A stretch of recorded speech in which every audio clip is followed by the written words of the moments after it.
This is going to be a big storm, and it is going to have a dramatic effect on the east.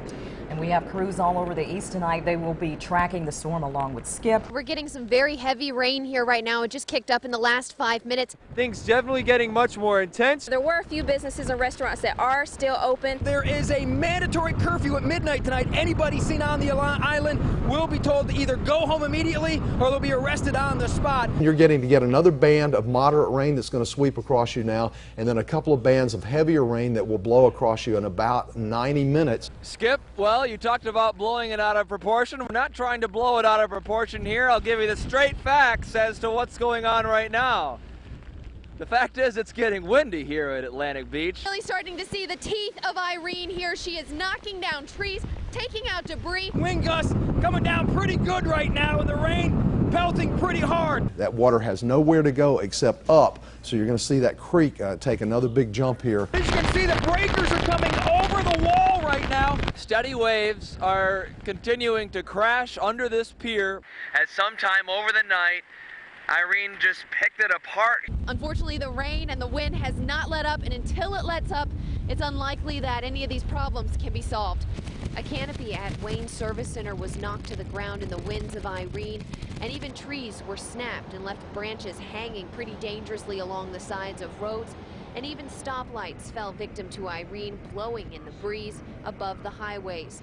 And even the town dock suffered some damage from water being pushed up into the parking lot, and a huge tree came down near downtown Swansboro. This one brought down by Irene's winds. And also brought down by Irene's winds were signs throughout the town. We saw things blowing off of other businesses and ending up in the driveways and parking lots of other businesses along the highway. And canopies are one of the first things that comes down in a storm. This one was teetering pretty ominously, going back and forth, just waiting to come down. When you see that most people's things are being kept in their front yard instead of their living room, you know that this is a scene that means there has been extreme flooding.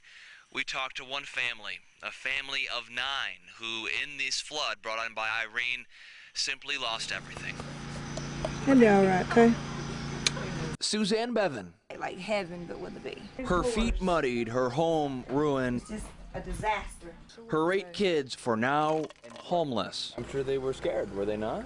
Yeah, they were all screaming and crying. They thought we were going to die. Hurricane Irene brought waist-deep floodwaters to the family's Pamlico County home. As that water took over the Hoboken area, she grabbed her children one by one. I stood like this and let them get up there. Bevan says the storm took everything she had. Well, the possessions at least. It just flooded everything out.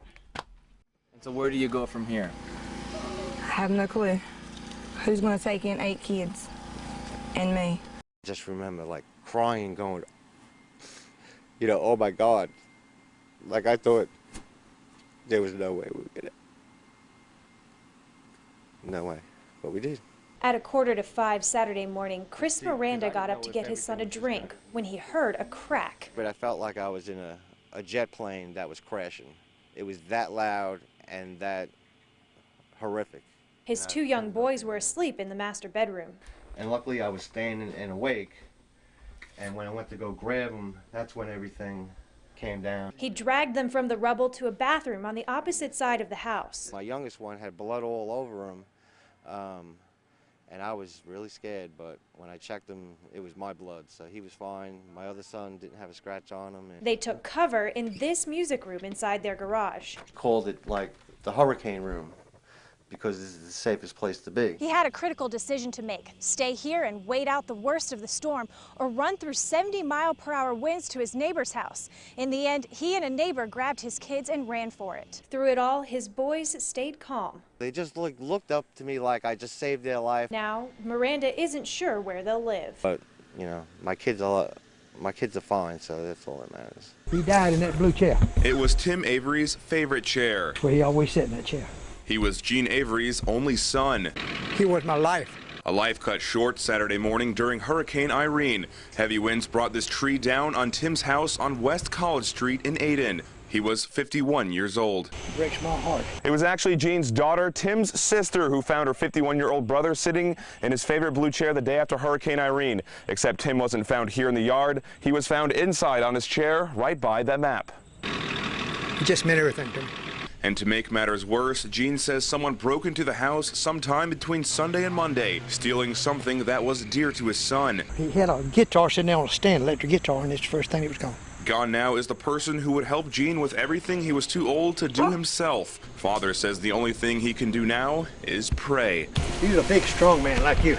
Gene's hand fidgets restlessly as he sits down to rest to take everything in. But he's not been inside his son's house since Sunday morning. He says it's still too soon. You're not supposed to. You bury your children supposed to bury you. What do we do now? That was one big question Portia Strickland asked herself when Hurricane Irene blew through her mobile home park in Deep Run. 1 month later, she shows us what's left of the place she used to call home. Most of our furniture, everything's